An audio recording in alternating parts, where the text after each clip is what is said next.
Hello, friends. Welcome to the Everyday English with Alex and Ava podcast, where we learn simple, slow, and clear English for everyday life to another episode. Let's step right into our office story. Ava, when you arrive at work, how do coworkers usually greet each other in English? Great question. Most commonly, people say good morning or just morning. Sometimes they add a friendly question like, how was your commute? To show interest in your day. Exactly. And the word commute can be confusing. Can you explain it for our listeners? Maybe with a simple analogy? Sure. Think of your commute as the journey from your home to your job like taking a daily trip. It could be by train, car, bike, or even walking, just like a morning ritual. That's a helpful way to see it. And if someone says their commute was crowded, what does that mean in real life? It means their train or bus was full of people, making it hard to find a seat or space. In busy cities, over 60% of workers say they experience crowded commutes regularly.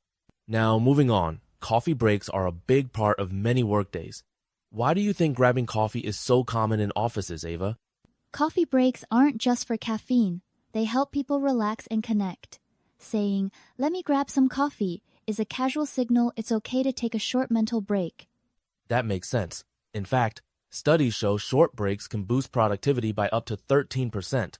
What casual English phrases can listeners use during these breaks? Try, "Do you want to join me for a coffee?" Or, "This coffee is saving my day." These phrases make interactions feel friendly and natural. And it's a great way to build relationships at work, right? Absolutely. Informal chats help colleagues bond, which studies link to higher job satisfaction.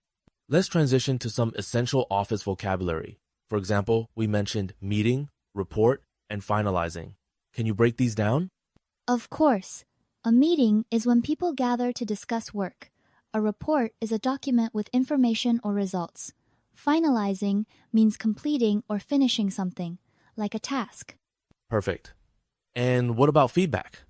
Sometimes it sounds formal. Can you clarify? Feedback means opinions about your work, either positive or negative. It's like getting advice to improve, similar to a coach guiding an athlete. I love that analogy. It makes feedback seem helpful, not scary. Exactly. Positive feedback builds confidence, while constructive feedback helps us grow. Next, let's dive into team meetings. Ava, what kinds of phrases do people use to start or contribute in meetings? You'll often hear, "Let's begin with updates," or "Can you start?" These set the stage. When sharing, phrases like, "We completed the design last week," are clear and concise. So meetings often follow a pattern: greeting, sharing updates, and planning. How can learners prepare for this? Practice summarizing your work in 1 or 2 sentences. Use phrases like, "I'm finalizing the report," or "I'll send it by the end of the day." That sounds manageable. Is it okay to ask questions during meetings? Definitely. You can say, "Can you clarify that point?" Or, "Could you repeat that?" It shows you're engaged. Let's shift gears to email English. Why is it important to use polite and clear language in work emails? Emails are often the main way people communicate at work. Clear, polite language prevents misunderstandings. For example, "Please find the attached report" is both formal and direct. What other phrases help make emails sound friendly but professional? Try, "Let me know if you have any questions," or "I look forward to your feedback." These show openness and respect. And if you forget an attachment, how can you apologize? "Sorry, I forgot to attach the file. Here it is." Being honest and prompt helps maintain trust. Let's talk about office lunches and social events. Why are these important in a work environment, Ava?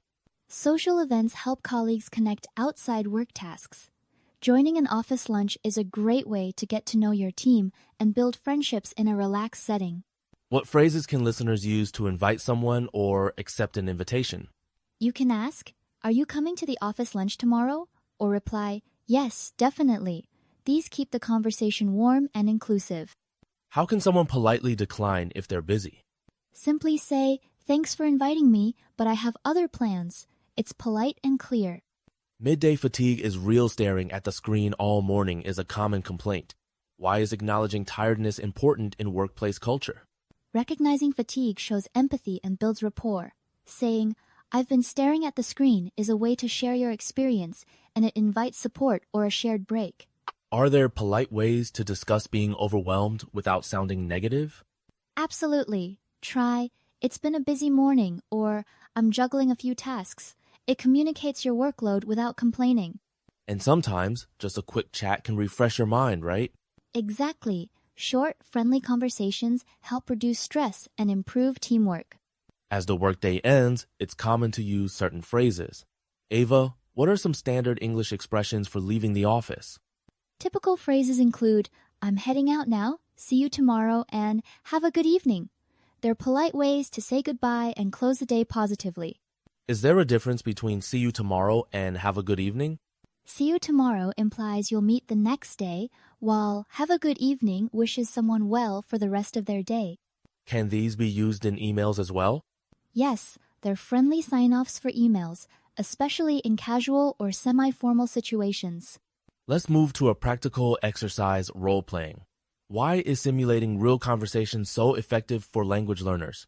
Role-play builds confidence and helps learners think on their feet. By practicing real scenarios, you develop muscle memory for common phrases and responses. For example, if I ask, "How was your commute today?" how should a learner respond naturally? They could say, "It was okay, not too crowded," or "The train was delayed, but I made it on time."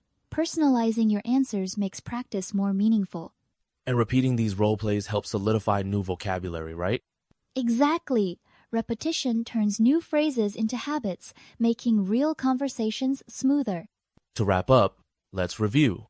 Why is it important to revisit and practice new phrases after learning them? Reviewing helps transfer knowledge from short-term to long-term memory. By writing down and speaking new phrases, you reinforce learning and boost retention. What strategies can listeners use to apply today's vocabulary in real life? Try making a list of 5 new phrases, say them aloud, and use them in daily conversations. Even practicing alone or with a friend accelerates progress. Does using role play with a teacher or recording yourself add any extra benefits? Absolutely. It provides feedback and lets you notice pronunciation or grammar points, making your practice much more effective. If you like this episode, don't forget to like the video, comment, and subscribe to the channel.